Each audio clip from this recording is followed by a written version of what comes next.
Well, it is that time of year where all I can think about is a potential vacation. I don't care. Day trip, weekend trip, week-long trip. I am ready. Reena, me too. I am just counting down the days till summer. And one thing I have to say that you flagged early on the season, before we ended the season, you wanted to do an episode on sports betting. Yeah, this is fascinating and, to be honest, Reena, worrisome for me. Yeah, you really flagged this. I want to get right into it because I did not think this was an issue, but now I see why you wanted to do this. Here's the letter we got. Dear Lisa and Reena, our 16-year-old son is caught up in sports betting. He's a good kid who makes his own money by working at a restaurant near our home. We figured out that something was up when we saw he was using Venmo to pay a college student who's a friend's older brother and who, it turns out, is a bookie. We asked our son about what was going on, and he got really defensive and insisted that all the guys he hangs out with bet on sports and that it's not really a big deal and that he has it under control. We don't know how to react. We suspect that this is where most of his paycheck is going and that he doesn't really get how serious and dangerous gambling can be. What should we do? Is this really common, Lisa? That was my first question to you when you're like, this is happening and we need to do an episode. Well, Reena, okay, I had the same reaction when I started to hear about online betting and sports betting and adolescents and started to have friends with teenage sons say, like, this is an issue, this is an issue. I was like, what? What are you talking about? And so then, of course, once I hear that something's happening, I start to look for it, notice it, listen for it. So one thing that has happened in sort of the broader universe is that, gambling has been made legal in most places. I don't know the laws inside and out, but, I think it was a key Supreme Court decision that legalized gambling in lots of places. Mm-hmm. And then what has emerged are all of these online betting platforms that are basically apps. And you hear, FanDuel is one that people use a lot. DraftKings is one that you use a lot. People use. But what's really fascinating to me in terms of just the shift in the universe around sports is that now so much of the sports commentary on conventional programming, like conventional sports commentary, is organized around thinking about if one has bets on this game, right? That so much of the commentary is now about how many points this player should be still getting in this game or what the line is on this game. And so it's really shifted the whole discourse, the ease and availability of betting legally, and we'll get to the illegal side of it, legally. For people who are interested in sports, it is now thoroughly saturated with betting. And so not only is the commentary very centered on betting, but then the ads between the commentaries are all DraftKings ads, FanDuel ads, there's all of this stuff. And so, just back to that thing that we were talking about earlier when we were talking about TikTok and social media, norms, right? In terms of norms, betting on sports for people who follow sports is now becoming a highly normed behavior in a way that has not always been the case. And just like technology, when we did that episode looking at technology, if it's normal, then your perspective kind of can get shifted or skewed somehow. Yeah, it just seems like the kind of thing one does. Okay, and if adults want to bet on sports, that's above my pay grade, not our department. There's still worries about addiction, and I want to get into the mechanics of that because how we understand that as psychologists is something everyone should know. But, there's certainly, I think, can be quite enjoyable aspects of it. And it was funny, Reena, when I realized this was happening, I started asking everyone I could find about, what's the story? And I was in Washington, D.C., and I had this fabulous Uber driver. This guy was great. And he was in his mid-30s, and he worked as a trucker the rest of the time. And I said, do you bet on sports? And he's like, oh, yeah. And so at the stoplight, he got out his phone and showed me his FanDuel account. And this guy was fantastic. And he said, no, I'm very careful with the money. I make plenty. And I said, so what's in it for you? What do you do? And he said, and you could just feel him just vibrating with the pleasure of describing this to me. He was like, it is so much more fun to watch sports with my buddies when we all have $10 on, something, and we're watching the game and you're it just changes the dynamic completely. It takes it up several notches. If you lose $10, you lose $10, but you have had so much more fun. You're rooting for players you usually ignore. You're rooting for teams you hadn't cared about before. And like to hear this guy describe it, I was like, I get it. I get it. Right. So that's at work here, which is it's super fun. And it takes something that is already fun for a lot. We'll just sort of assume this is largely boys. Watching sports is already fun for a lot of boys. It takes it and then it just takes it up all these notches. So it's like being on some super drug or something. It is. It is. It just like puts it all into Technicolor. And it was interesting because I was thinking about this guy, and I was like, for $10, if it is so thrilling and so compelling and takes what you are already going to do, which is sit around and watch the game with your friends, and make it that much more interesting, like I see why that might be really, really something to do. Like I get it. So I want to bring it back to the kids. I get that the adult is into it, right? And you've completely made me understand how guys can get into this. But are kids really using bookies? Are you really seeing that? Well, so then the next thing that happened after I was like, I almost feel like, your scales fall away. Somebody shows you something new. So as I became interested in it, then I was like, but what about the teenagers? Like, is that for real? Like, is that actually a real thing? So I was at a co-ed school speaking to the entire high school and had a wonderful conversation with them. And we got onto the topic of social media. And there was a reason for me in describing social media, and we'll come to this, to talk about intermittent reinforcement schedules, which is really the psychological principle that underpins gambling. And I said in this kind of offhanded way, I was like, this is why gambling is addictive. And Reena, this like surge, this ripple of energy went through the high school boys. Like there was just like this, like as soon as I said, this is why gambling is addictive, like I could just see right in front of me. They were all like the seniors, especially right in front of me. There was like this, yeah, like it was like this. They weren't like, oh no, they were like, yeah, like, and it was like so stark to see how like quickly they all looked at each other with knowing looks, looked at each other with excitement. Wow. And I was like, okay. Like they get it. They understand what's happening. They're interested in this and they're doing it, right? Which is, of course, not to say that every boy in front of me was doing it, but it was just one of those, it wasn't entirely accidental that I sort of threw out the word like, yeah, this is why gambling's addictive. Just, I wanted to see what they would do. And what they did was far beyond what I expected. Okay. At which point I started asking anyone I could about high schoolers, teenage boys, because the key in this, Reena, is that gambling is not legal in most states until age 21. Mm-hmm. There's a few states where it's legal at 19 and 18.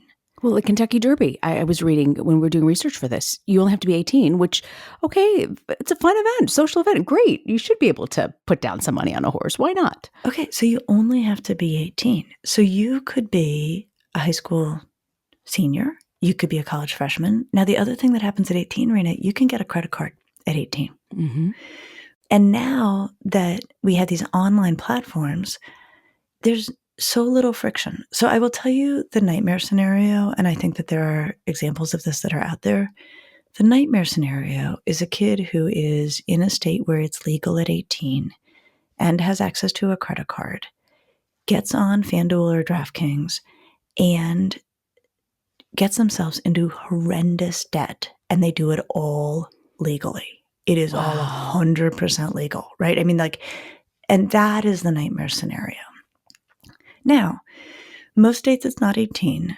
Most kids don't have credit cards. And so then I started asking, and actually I will tell you, I don't often get really surprised, but what I was surprised to learn is that it is not at all unusual, and it's been going on for years, that there are kids who set up websites where they basically serve as bookies. So there's like fantasy football stuff that's gone on forever and ever. Yep. Mm-hmm. Where kids may have a little money in it, but it also becomes vastly more elaborated than that, where kids find someone, and I think it often is like a slightly older kid, maybe somebody's sibling, where you send in your information and they run a book online, and kids are putting money down, they are owing money, they are, getting themselves into a bad spot because they can place a bet without actually having the cash. And so then if they lose the money, they have to cough it up. And what I heard from the teenage boys I was asking about this is that the boys I talked to, they were like, no, you don't do that, or you're smart about it. You only put up what you have. But they all had stories of kids who had gotten themselves in a jam or who were like, I will get the money to you, but it comes with my next paycheck. And so by the time they get their paycheck, they have already lost all of it to gambling. So there are lots of ways for this to get out of control. Lisa, I know that there's, state to state. I believe now, according to some of the research we were looking at, there are 36 states plus DC that have actually made it legal for sports betting. And it's a $2.5 billion business in revenue a year. So there is big money in all of this. But we talked a little bit about how teens can legally access online sports betting, but can they also do it illegally? Like, you never want your child to have a criminal record before they go off to college. Well, you never want to have one, period. But, is how worried should parents be about this, I guess? Well, there are illegal ways for kids to do this, so I'm sure it's not kosher for the book that, the older kid is running and, basically making it possible for 16-year-olds to bet. That's been going on, I'm sure, somewhere. That is not entirely within the law. But there are ways, and this is worrisome, where kids can fake their age, and it may be because if you go on to FanDuel and sign up, it will ask your birth date, it'll ask what state you're in, and then it will start to ask for things like your social security number, right? I mean, there's it's verifying age. So, kids could rifle through the family files and get older sibling's social security number and verify themselves and, create all sorts of trouble that way. Kids have, they're very resourceful. I wouldn't at all put it past a very, invested teenager to figure out a way to set up an online account when they are too young to do it, and to do it in a way that could be really tricky. I won't go so far as to say I understand the criminal ramifications of that, but I do know there are going to be financial ramifications for that kid. And that's a really scary thing, or potentially for that family. So it can get out of control. So this can get pretty bad in ways that you might not have really understood in the beginning. Well, it can. And you mentioned the upside piece. I mean, I think there is the enjoyment, right? Which my wonderful Uber driver made so clear to me. I think that that's the upside. If there's an upside, it just makes what you're doing already more fun. There's a lot of downsides, Reena. And one of the things that I've heard about in terms of downsides is that, first of all, it's very thrilling to do the betting. It's like what my Uber driver described, but in a way that's hard to then step back from, right? Or to contain to the weekend. And so I did hear stories as I was asking of kids who get really, really into the thrill of a game or waiting for a result. And so then they start following all of these things they don't even care about, like Korean women's soccer or European tennis. Yeah, no, I when I heard one of these stories, I was like, okay. But then when I kept hearing it, yeah, because there's not always a game on in the sport that they're interested in. And so then they start betting on sports that really they don't have any interest in, but they're just so drawn to the feeling of betting that they're doing it. And I can easily picture this could start to really get in the way of a person's ability to focus on the things they're supposed to do, like go to class or pay attention to their homework, right? Because in this whole big world, there's always a sport on somewhere. And apparently there's always somebody who's willing to take your money for you to bet on that sport somewhere. So there's that element that is worrisome. There's something bigger here, though, Reena, that I want to just unpack around the science of addiction. Yes. When it comes to gambling. Because is it really an addiction, Lisa? Well, I with my crotchety academic view of things, I am very, very, very cautious of using the term addiction because, terms can become so elastic that they stop meaning anything. With my living in the world and watching how things operate side, anytime something gets to a can't stop feeling, right? Okay. Whether we talked about it with video games, it could, if you can't stop, you might as well call it an addiction, right? I mean, it's getting in the way, it's causing trouble, and you're at the mercy of it, right? So there is absolutely no question that there can be a can't stop feeling around gambling. And the way we understand it, I've mentioned these intermittent reinforcement schedules. Okay, so whatever else listeners take away from today's podcast, they need to explain this to their kids, because it's something that we all need to understand about human behavior. And it's something that kids need to understand, especially around things like gambling. So here's the deal, Reena. In behavior science, we have long studied reinforcement schedules, which is how often do you need to give a reward to keep a behavior in place.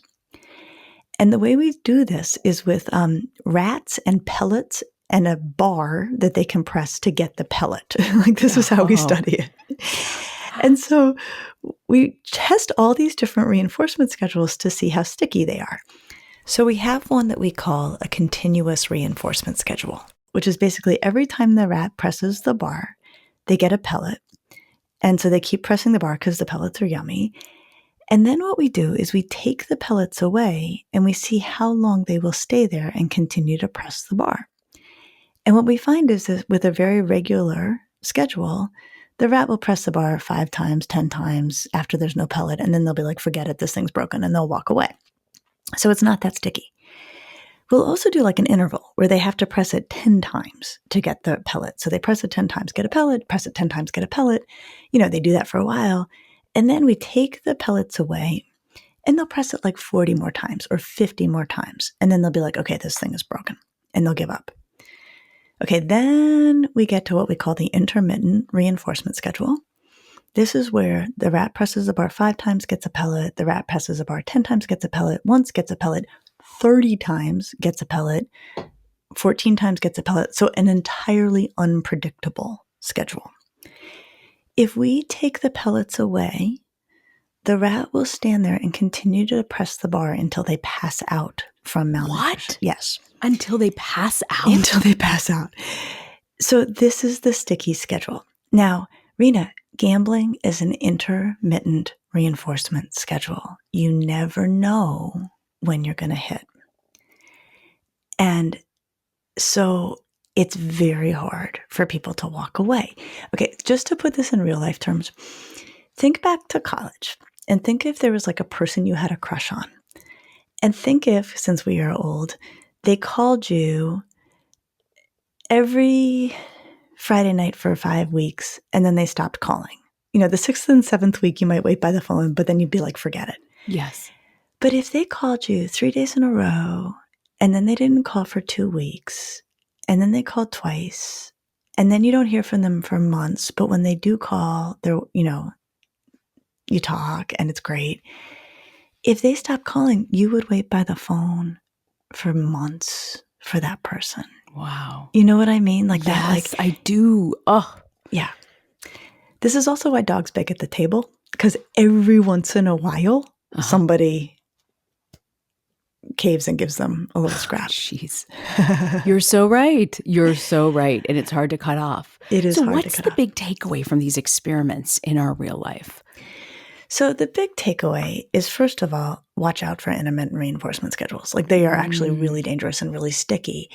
And I think that it's really important that adolescents understand them, both for their love lives in terms of who they're waiting around for texts from, and then also if there's any possibility that they may be interested in gambling. Because, the way that the gambling universe is set up is that it is all about trying to draw them in. A lot of these online platforms will front you money.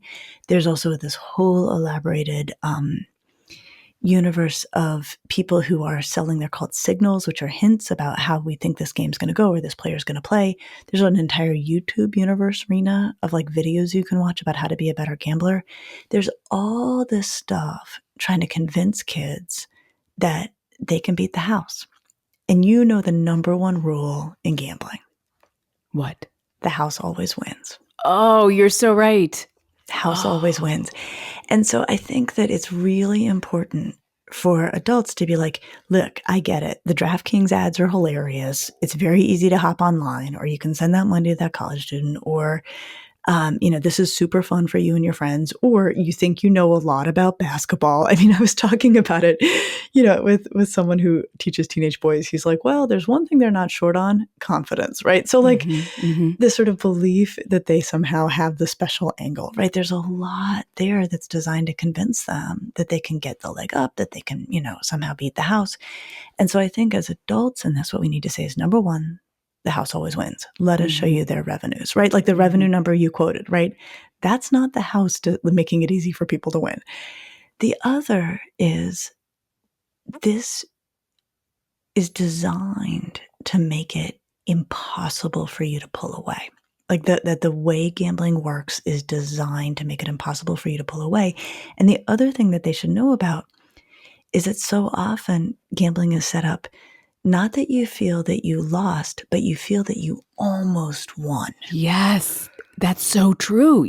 And you feel like it's within your grasp maybe the next time. Exactly. It was interesting. My beloved Uber driver was showing me that it was on a basketball game the night before. I think he said 14 legs on the game. And the legs were all of the different things he could bet on the game. Like, how many shots would this guy, or how many points would this guy get? Like, all of these different features of this very specific game. Mm-hmm.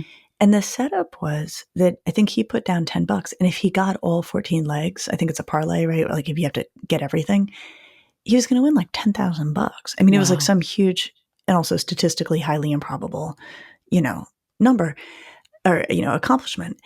And so he was so excited because he had gotten 13 of the 14. Wow. And so his experience was not that he'd lost $10, but that he'd almost won 10,000, right? Of course. And so I think we really need to be very, very clear with teenagers that gambling is highly manipulative. It actually uses the one reinforcement schedule that we know is the one that is impossible to resist, or nearly impossible. And the other is that experience you have that you almost won. That's not you getting better and better at this. This is you being totally played by the system. Wow. And there's one thing that you say, transparency, when you tell kids they're being played and you expose it to them and explain it to them, that they get that even in their teen years. They do, and they don't like being manipulated. But Reena, I got to tell you, yeah, this is going to be a hard one for parents, because for the kids who enjoy this, it is so fun. I can see that it's hard to not, I think, for a parent to seem like they're kind of being a killjoy about it. If they're like, whoa, easy on the gambling, or you need to be careful about gambling. Wow. So bottom line, Lisa, like, what can parents do? You've made us aware now. What can we do to prevent this?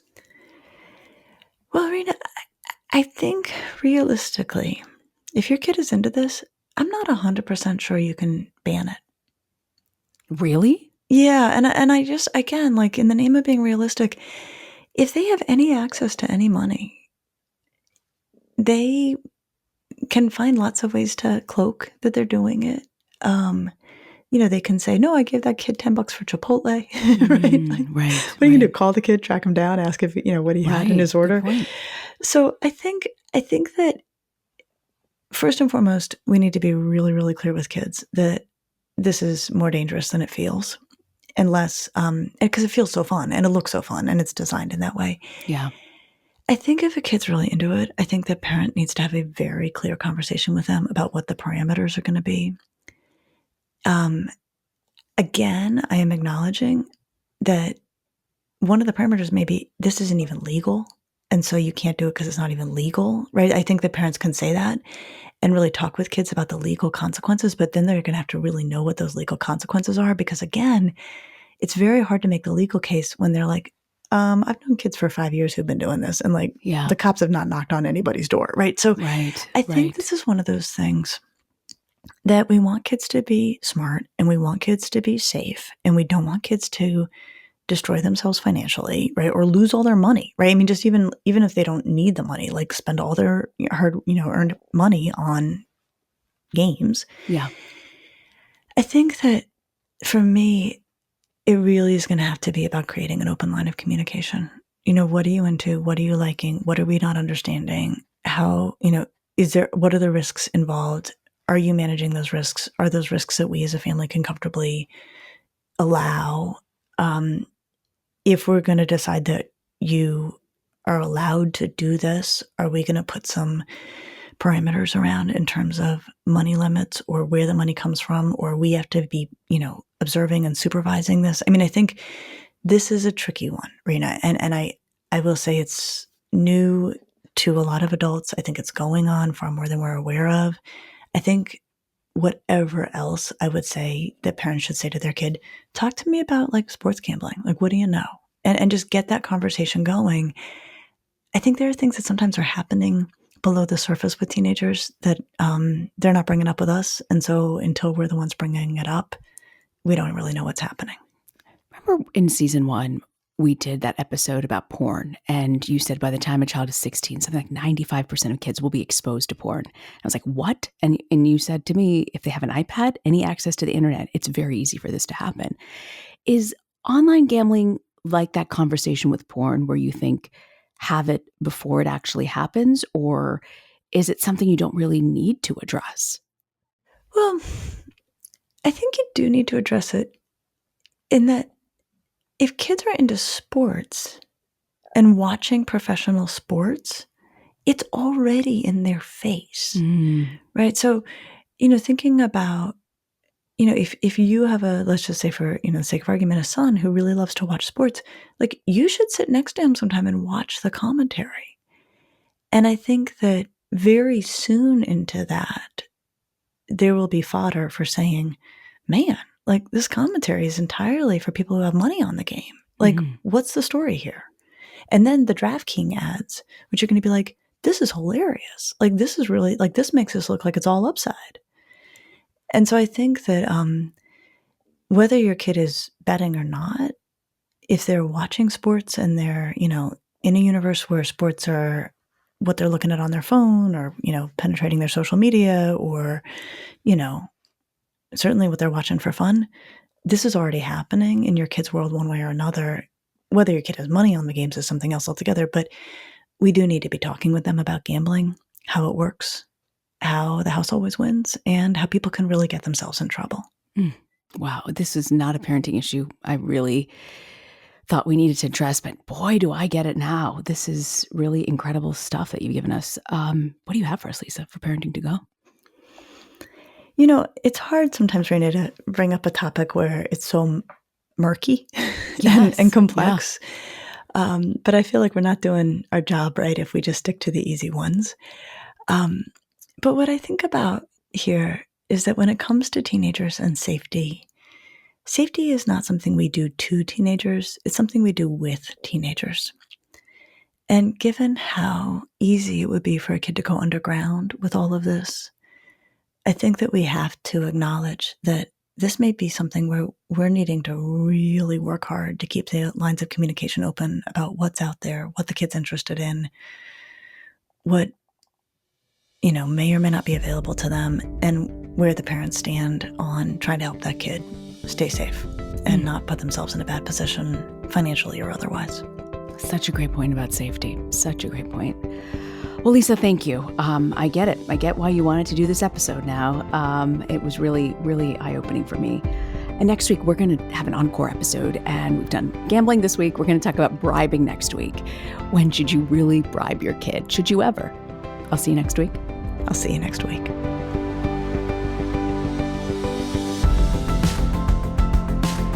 Thanks for joining us. Be sure to subscribe to the Ask Lisa podcast so you get the episodes just as soon as they drop. And send us your questions to asklisa@drlisadamore.com. And now a word from our lawyers. The advice provided on this podcast does not constitute or serve as a substitute for professional psychological treatment, therapy, or other types of professional advice or intervention. If you have concerns about your child's well-being, consult a physician or mental health professional. If you're looking for additional resources, check out Lisa's website at drlisadamore.com. We'll see you next week.